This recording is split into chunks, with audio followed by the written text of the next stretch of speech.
Every summer, Americans execute a massive, synchronized, nationwide event.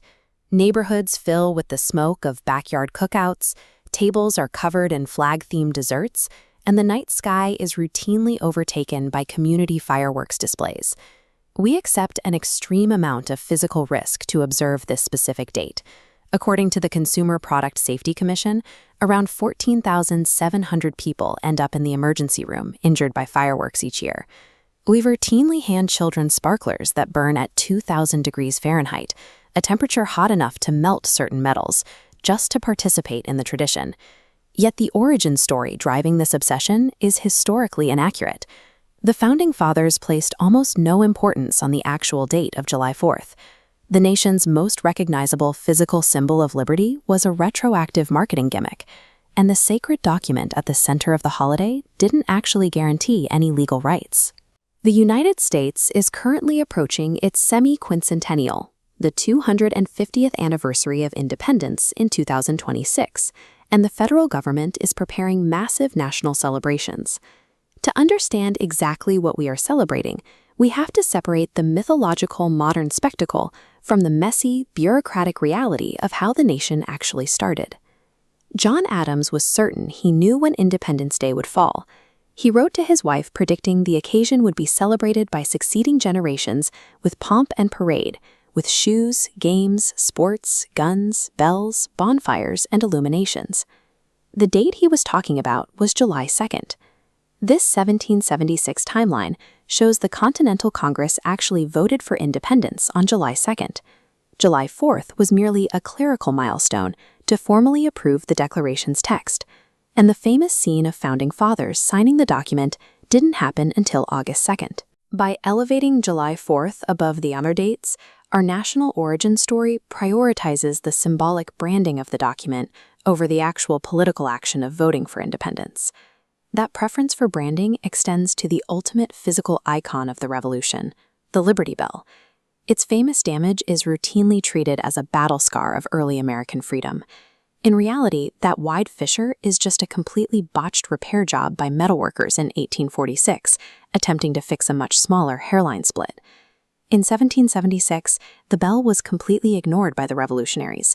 It rang in the Pennsylvania State House Tower as a standard civic alarm, and nobody referred to it as the Liberty Bell until the 1830s. It gained its mythical status when 19th-century abolitionists noticed the biblical inscription cast near the top, "Proclaim liberty throughout all the land." They adopted the bell as a central visual weapon in their propaganda campaign to end slavery. America's greatest artifact of freedom was not intentionally forged by the Founding Fathers. It is a masterful piece of retroactive branding created by civil rights activists decades after the Revolution. Look at the original engrossed Declaration of Independence. Historically, this document functioned as international propaganda to potential foreign allies, not domestic law.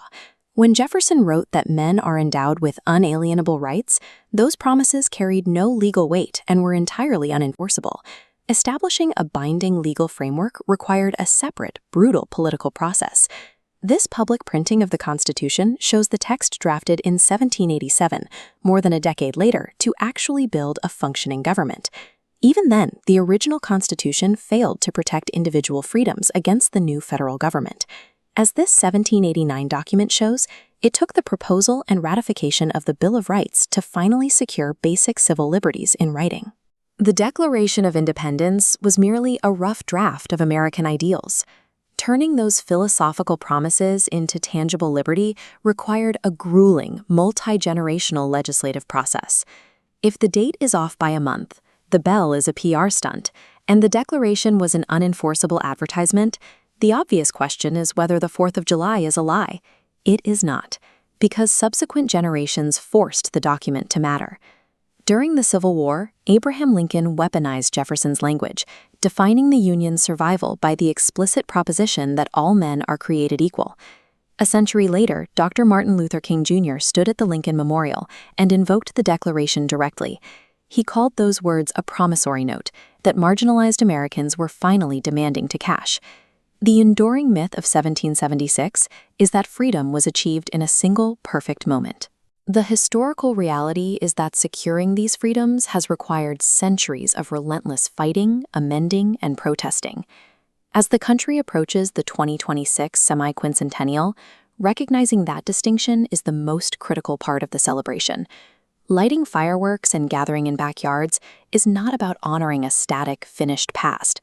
It is an acknowledgement that we are participating in a highly active, unfinished project. So enjoy the spectacular, messy reality of the holiday. Eat the flag-themed desserts, watch the sky light up, and just remember to keep a bucket of water nearby for the sparklers.